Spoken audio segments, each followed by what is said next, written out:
Hello everybody, welcome back to HardReset.Info channel. In today's video, I'll show you the entire app overview of STARLINK.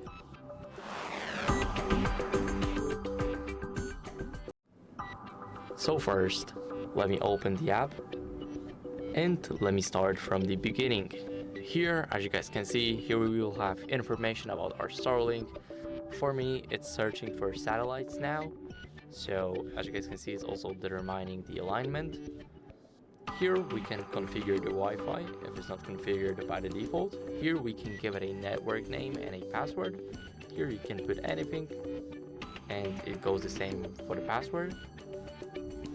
Now here what you can do is go over the statistics. Here you will have your ping success, as you guys can see here. Basically, here you can check your device, STARLINK, and your router, and here you have a definition of it. Basically, it sends the test pings to the internet many times per minute, and sometimes they may be dropped, and your internet will still be unaffected by it.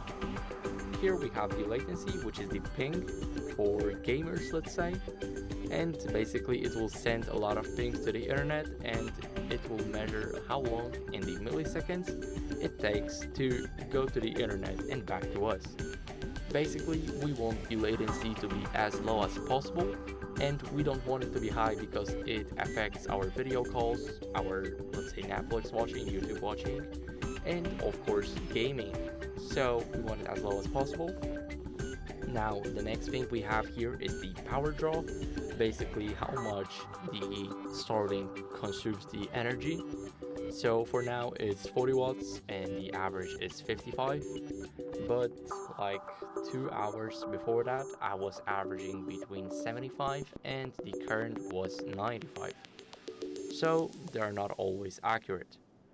But since the internet is not working now, the watt consumption is much lesser than it was before.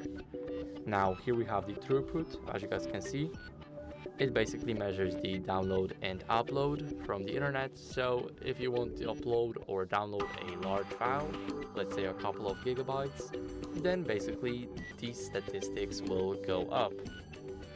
Now let me go over to outages. Is basically when it doesn't work. So here you can check it. As you guys can see, there have been no outages, 0.1 seconds or longer in the past 8 minutes. So you know that it works. Also, you can sign in here to see the outages in your area, and you can check it, as you guys can see, 2 seconds or longer or 5 seconds or longer. Now that would be it for the statistics. The next one is the network. Here we can see the main router and what devices are connected to it. As you guys can see, it's my device. Here I can check its IP address, the MAC address, and the connection type. Now here we can check the signal strength, RX and TX rate, bandwidth, SNR, MCS, and the spatial streams. Now you can also check the same for nodes. When you have the Wi-Fi extender, then basically it will show it here. The device is connected. So now let me go over to obstructions, and here you can basically align the STARLINK by checking for the obstructions. Basically go here, then select your kit, and then point your camera up. As you guys can see, you need to find the open area and then scan the entire sky. So that would be it from this little setting. Let me leave it and go over to alignment. Basically, it's the same as the obstructions, because whenever you click view obstructions, then you will be redirected here. And here we have the speed test.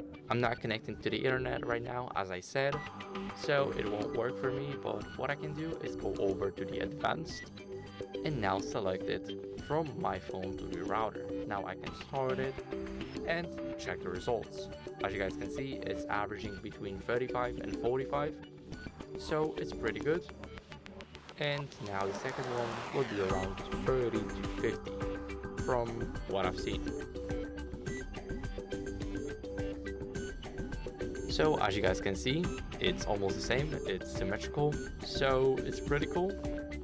Now let me stop it and leave. And here we have the settings. Here we will have the router settings. As you guys can see, here we have the networks. This is our network, the Starlink. Here, after you're signed in on your account, you can easily change the network name, the password. You can enable or disable the split 2.4 and 5 GHz networks. And you can also enable it as a hidden network, so it won't broadcast the name publicly. And this basically means that the phones won't see this Wi-Fi. So it's pretty cool.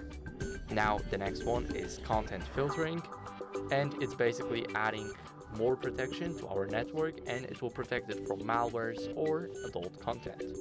As you guys can see, we can easily enable it here. We can select it only for malware or malware and adult content. Now here we can also learn more about it. So if you're curious, then simply check it out. Here we can reboot the router by sliding our finger here and letting go of it here. And I won't do that now, but let me show you guys. Now if I let go of my finger, then the router will reboot. Now going on to the advanced settings. Here we have the custom domain name server, which is the DNS, and basically here you can specify IPv4 and IPv6 addresses to one or more alternate DNSs, so it's pretty cool. Now let's go to bypass mode, and here basically it will completely disable the router. Basically you won't have internet, but that requires another Starlink or the third-party router. And after that, the manual factory reset needs to be done. And last but not least, here we have the factory reset. Basically, you need to use a paperclip. You need to press once on the button on your router here between two Ethernet slots, and then it will start resetting itself to default settings. Now let's go over to Starlink, and here we will have some more settings. Here we will have the snow melt. As you guys can see, it will basically melt some snow, but you can disable it. As you guys can see, it will never use extra power to melt snow. You can also set it to automatic, just like me. It will automatically detect the snow and then heat it up when it's really needed. And preheat, I do not recommend that because it only increases the power consumption, but it will basically keep warm the entire Starlink to prevent any snow, and that's pretty cool, but I don't think it's really worth it.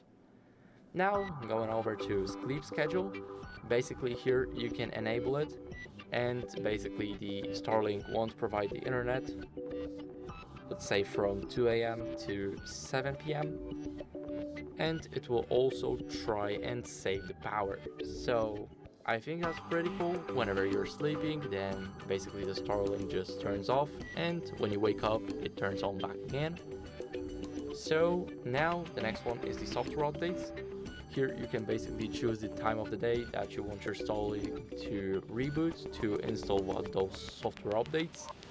Now you can do it overnight around 3 a.m. So it's basically, as you guys can see here, between 12 a.m. and 6 a.m. You can do it in the morning, afternoon, or evening.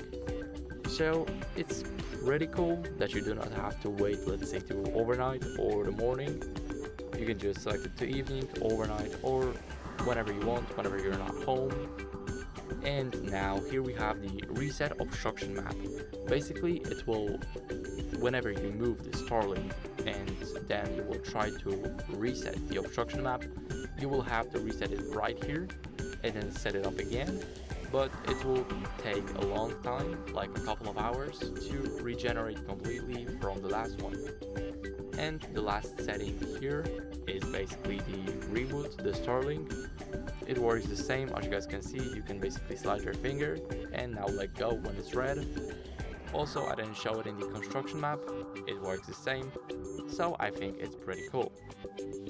Now the last one, which is not a setting, but it's an app overview, so you need to know it. Here you have the support. Here you can search for support tools. Here you have an account. As you guys can see, you have a lot of it. Now here we have the billing, how it works, and a lot more. Now here we have the orders, and we have service plans, as you guys can see. Now set up and install, how you can easily set it up. As you guys can see, we got a tutorial for that here. And here we have the specifications and configuration. Now you can check the hardware specifications, let's say the weather, third-party devices, content filtering. And now here we have the troubleshooting, which is the most important one for me. As you guys can see, it says offline, damage, slow speeds, obstructions, frequent interruptions, and much more.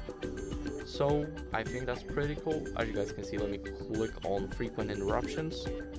And here you can check how you can easily improve your Wi-Fi connectivity. And this is the entire app.